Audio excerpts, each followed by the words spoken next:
రైతు సోదరులకు స్వాగతం. భారత వాతావరణ శాఖ ఒక కీలక రిపోర్ట్ రిలీజ్ చేసింది.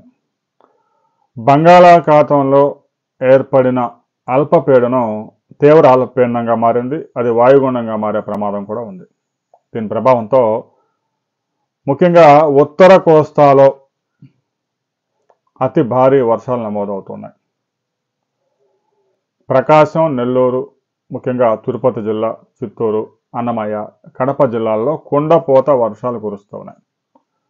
గడిచిన 24 గంటల్లో శ్రీకాళహస్తిలో 19 సెంటీమీటర్ల పైగా కుండపోత వర్షం నమోదైంది. గడిచిన 26 సంవత్సరాల్లో అత్యధిక వర్షపాతం ఆ ప్రాంతంలో నమోదైంది. తిరుపతిలో కూడా అతి భారీ వర్షాలు నమోదవుతున్నాయి.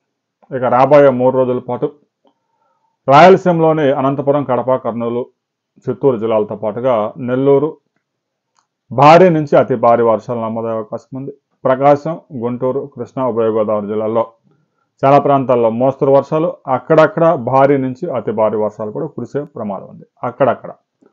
ఇక విజయనగరం, విశాఖపట్నం, శ్రీకాకుళం జిల్లాల్లో మోస్తరు వర్షాలకి అవకాశం ఉందని భారత వాతావరణ శాఖ స్పష్టం చేసింది. 5 జిల్లాల్లో రెడ్ అలర్ట్ ప్రకటించింది అమరావతి వాతావరణ కేంద్రం. ముఖ్యంగా తిరుపతి జిల్లాల్లో అతి భారీ వర్షాలు, కుండపోత వర్షాలు నమోదవుతున్నాయి. నెల్లూరు జిల్లాలో కూడా ఎడతెరిపి లేని వర్షాలు జనజీవనాన్ని అస్తవ్యస్తం చేస్తున్నాయి. శనివారం, ఆదివారం, సోమవారం వరకు వర్షాలు, అతి భారీ వర్షాలు నమోదయ్యే అవకాశం ఉంది. వరదలు కూడా ఆకస్మిక వరదలు వచ్చే అవకాశం ఉంది అని అలర్ట్స్, ప్రజలకు అలర్ట్స్ పంపించారు. రెవెన్యూ ఉద్యోగుల్ని ప్రభుత్వం అప్రమత్తం చేసింది. ఇప్పటికే ఆయా ప్రాంతాల్లో స్కూల్స్కి సెలవులు ప్రకటించారు.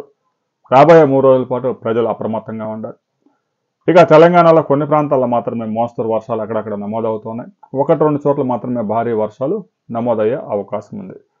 రాబోయే 24 అవర్స్లో తీవ్ర అల్పపీడనం వాయుగుండంగా మారి ఏ ప్రాంతం మీద ఎక్కువ ప్రభావం చూపబోతా ఉంది అనే వివరాలతో మరో వీడియోలో మనం కలుసుకుందాం.